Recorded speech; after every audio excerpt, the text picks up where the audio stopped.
Hello and welcome to another update video about Bitcoin. Yeah, Bitcoin obviously had quite a bearish day yesterday. We then got our first signal from the break of our trend line here that the third wave to the downside is over. That was a very early signal, a very early signal.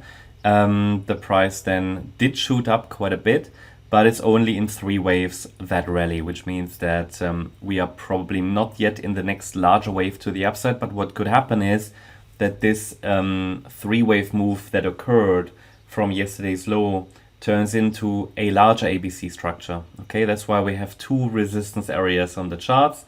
Always consider the higher one because it just makes sense for risk management.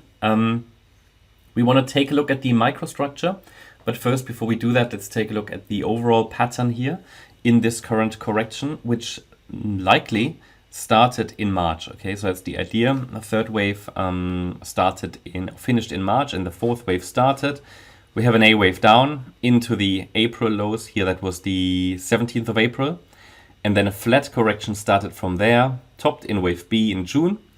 This was the recent high at around 71,800. By the way, it is possible on some exchanges to put the B wave here, which just makes microstructures or the micro counting more challenging.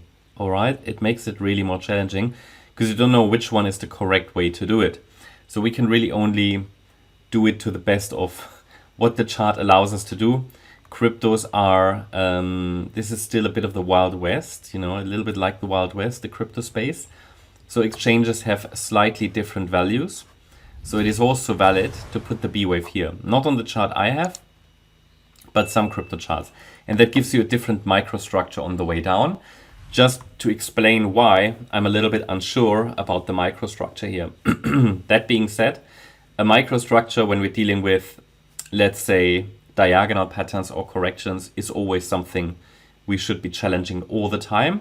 And it's normal that these are moving and morphing. Which is why for additional signals, I added here these trend lines, and the idea is we're now in the C wave down, and it should reach the area between 58,300, 58,400, depending on, you know, the exchange, but this is valid and accurate based on the chart here. But around about 58,300 to 55,400 pretty much next.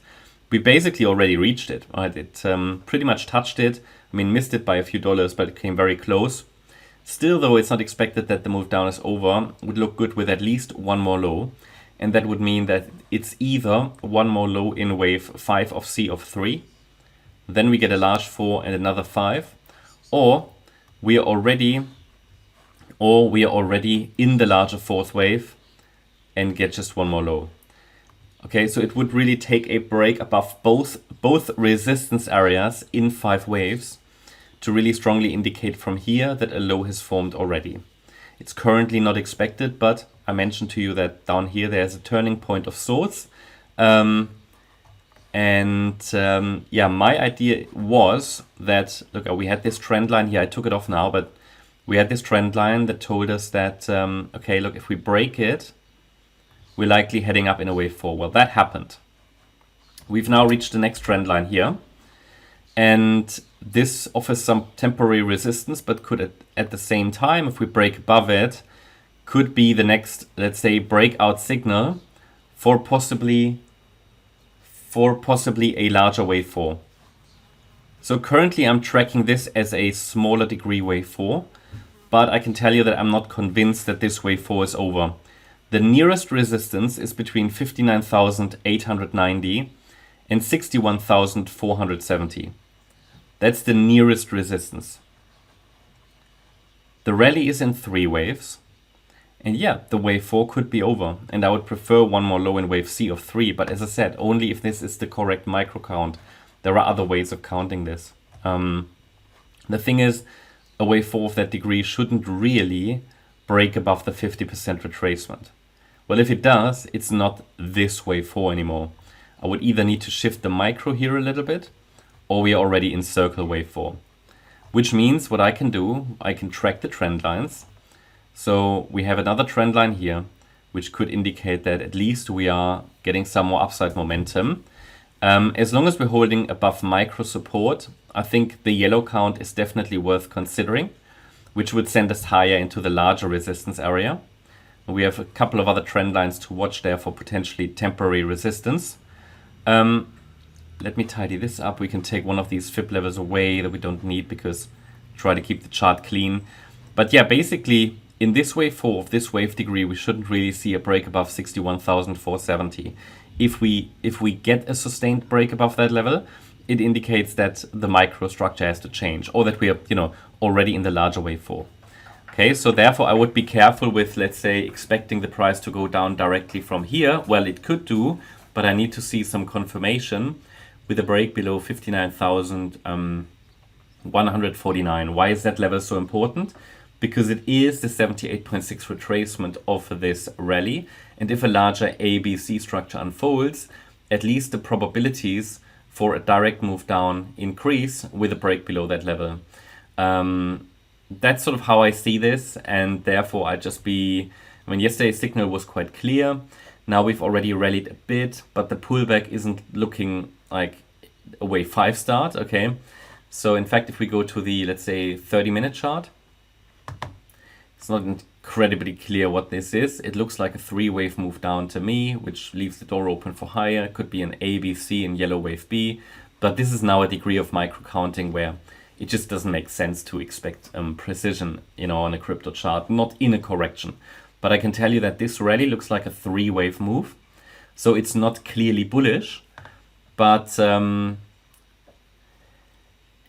basically it was a little bit too high for being wave A of this wave 4. I hope that makes sense. So it's best to focus on the levels. I can tell you that we have some resistance areas here, 61,470, 60,760. These are objective. So if the price breaks above it, it's not this wave 4 of this wave degree. Take that together with my qualitative assessment that I'm not convinced that this bounce to the upside is over. And yeah, it might take us in the yellow count higher. I don't have enough price action to really clearly prefer the yellow count.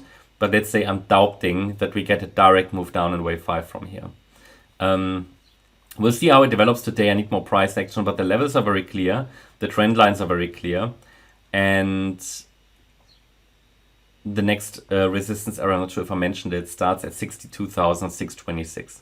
Okay, but even in the yellow count, I would actually prefer maybe a little bit lower in wave B. That would be ideal, but we'll see. The support area is on the chart, and I guess today we should get a little bit more clarity what this exactly is. So, but overall, what I can tell you is that this decline is likely still unfolding. The only question is how much of a bounce do we get here from the market? And yeah, this was quite an aggressive bounce, which isn't much of a surprise after such a strong decline, right? But we still have to consider the fibs to identify the correct wave degree. So that's the update about Bitcoin. Hope you liked the update. If you did, please hit the like button, leave a comment and subscribe. And if you really like the content, then please check out the channel membership. Also, make sure that you follow us on Instagram and Twitter for additional content. Thanks a lot for watching. Bye-bye.